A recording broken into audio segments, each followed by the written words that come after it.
Hello and welcome to the Supercast. I'm your host, Superintendent Anthony Godfrey.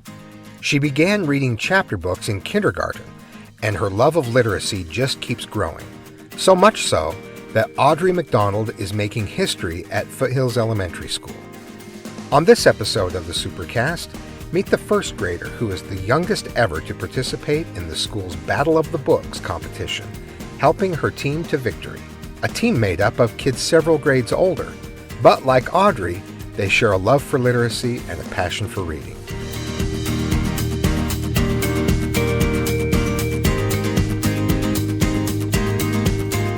We are here at Foothills Elementary School with first grade teacher Miss Larson. How are you today? I'm great, thank you. I have heard about your student who's sitting right here with us, Audrey. Will you tell me a little bit about Audrey before we get started? Yes, Audrey is a very kind, bright little first grader. She loves to learn. She comes to school excited to learn. She's great at making friends. She helps others along the way. She's just a delightful student to have and a great friend and a great person. You meet some great people as a first grade teacher, don't you? Very much so.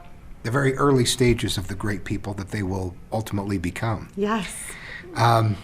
Tell me a little bit about Battle of the Books and Audrey's involvement in Battle of the Books. Now, everyone may not know what that is, so tell us about Battle of the Books and how she got involved. Yes, so Battle of the Books is for grades 3rd through 6th grade. And it's for people just to have a little extra reading and to make sure that they are enjoying reading and have like a little competition with it. And Audrey, for how much she loves to read and how great of a reader she is, I thought it would be a great idea to challenge her a little bit, being in first grade, to go into this fun battle, to be able to read all these wonderful books that she was already reading at home, and to give it just a little bit more of an exciting challenge for her. So usually, yes, as I said, it's for 3rd graders and up. But one extraordinary first grader yes, as well. Yes, a very extraordinary first grader. Now, tell me about the battle part, because it sounds like you just are throwing books at each other. and throwing the book at someone, literally and figuratively, is something that does happen, but I don't think that's involved.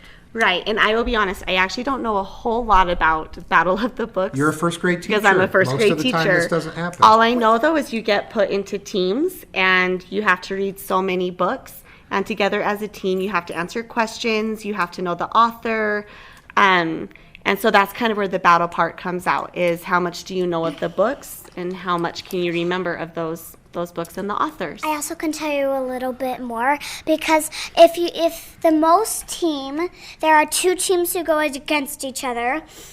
So you have team names minus the bookmasters, and so basically the team who get at the half point, each team gets 24 questions. At the half point, which is 12 questions, they tell you what's your score. How you get scores is if one team answers the one question, both the title and the author for one question correctly, they get 2 points. Each thing is 1 point.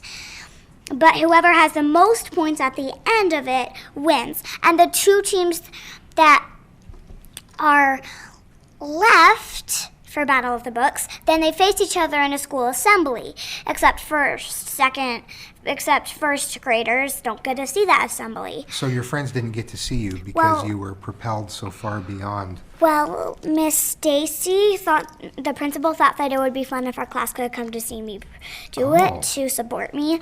And so then 3rd and 4th graders face each other. They don't face 5th and 6th grade books. You have to read 20 books, but 3rd and 4th graders read different books than 5th and 6th graders. I see. So you read the 3rd and 4th grader books? Yes, I read 18 or 17, and I read quite a couple of the 5th and 6th grade books, too. Oh, you delved into the 5th and 6th grade books, just for a challenge?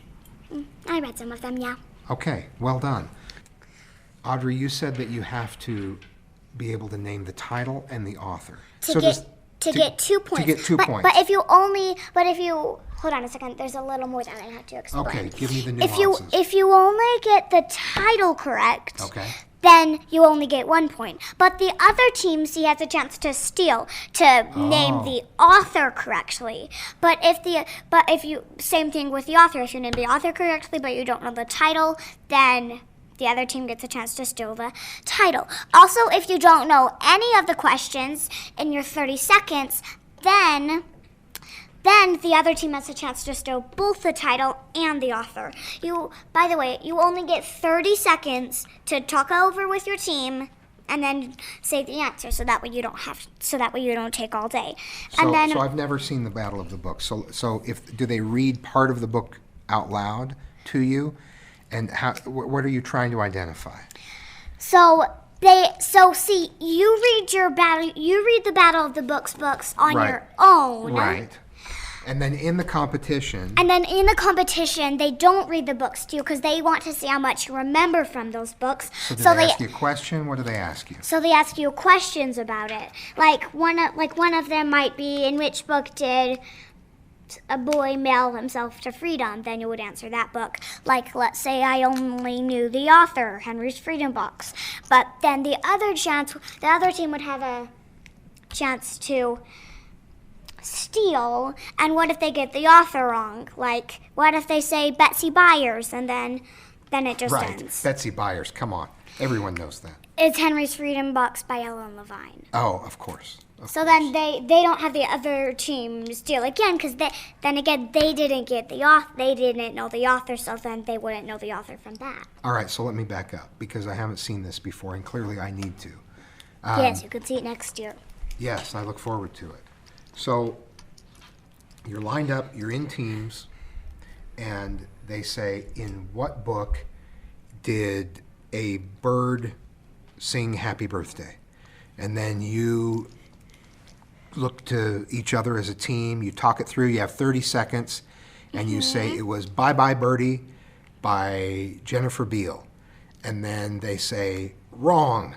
It was Bye Bye Birdie by someone else. Now the other team has a chance to steal and get that point that you didn't get? Mm-hmm. That's how it works. Yeah, but if the other team steals, see, they don't have the full 30 seconds. Oh. They only have 15. I see. And then that seems fair, because they've already been thinking about it during your 30 seconds. Yeah. So did you win the entire competition, your team? Wow. That's pretty impressive. Did you lose to any of the teams? Mm-hmm. We lost to the reading robots, which then we again faced them in the finals, but we won them twice. So I would have brought in my winter medal, but it was too loud. You had a winter medal that you got as a result? Tell me about the winter medal. It's just a red, white, and blue ribbon thingy, and then at the end there's just a medal that says winner. That seems pretty cool.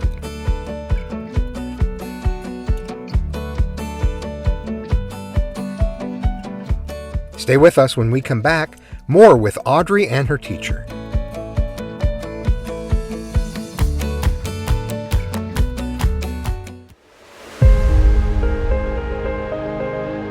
In Jordan School District, we like to support students in and outside the classroom, along with their families. That's where the Jordan Family Education Center comes in, offering support services and a wide variety of classes for students and their families, free of charge. You can take a class called Blues Busters for children feeling sad or worried. Just Breathe is a class that helps students reduce stress. Or how about a class that supports parents in helping their children make and keep good friends?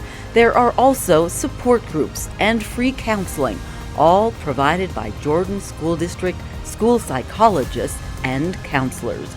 To find out how you can benefit from free family support services offered by the Jordan Family Education Center, call 801-565-7442 or visit guidance.jordandistrict.org. What did your team think of having a first grader on their team with third and fourth graders? Were they nice to you?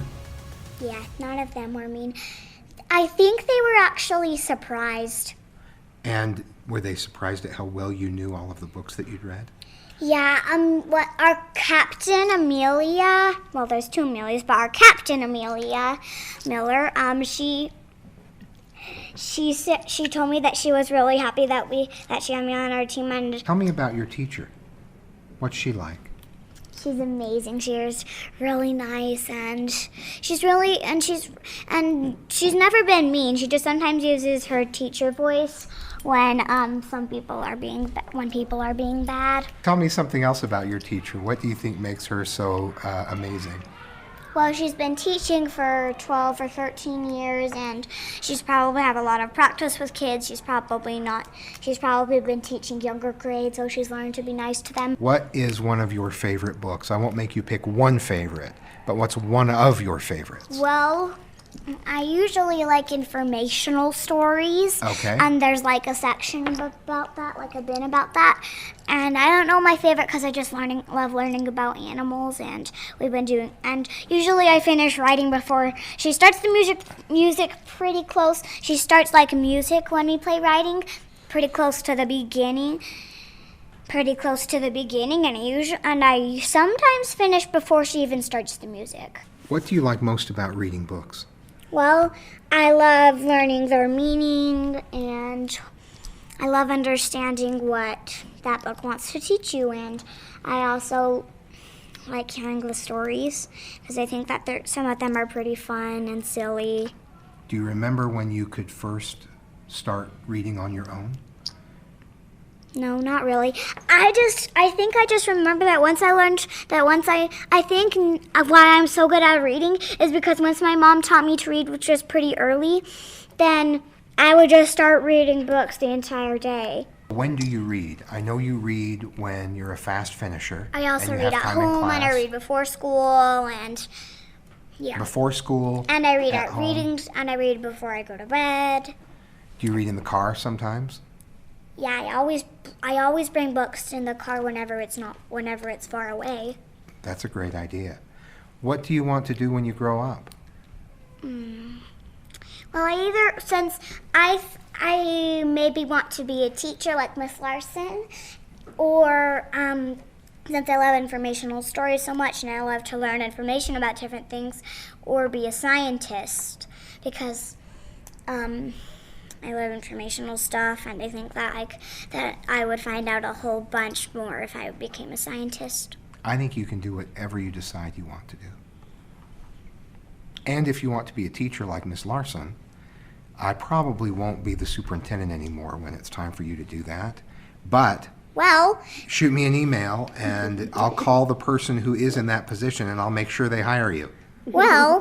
or I can make you, or maybe the superintendent then could make you principal of that school. That's true. I'll get hired to be a principal so that I can hire you as a teacher, because I'd hire you in a second. Audrey, thank you for taking time after school to talk with me.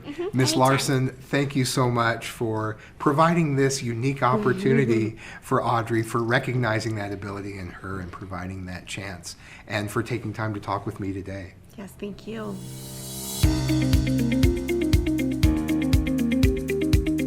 Thanks for joining us on another episode of the Supercast. Remember, education is the most important thing you will do today. We'll see you out there.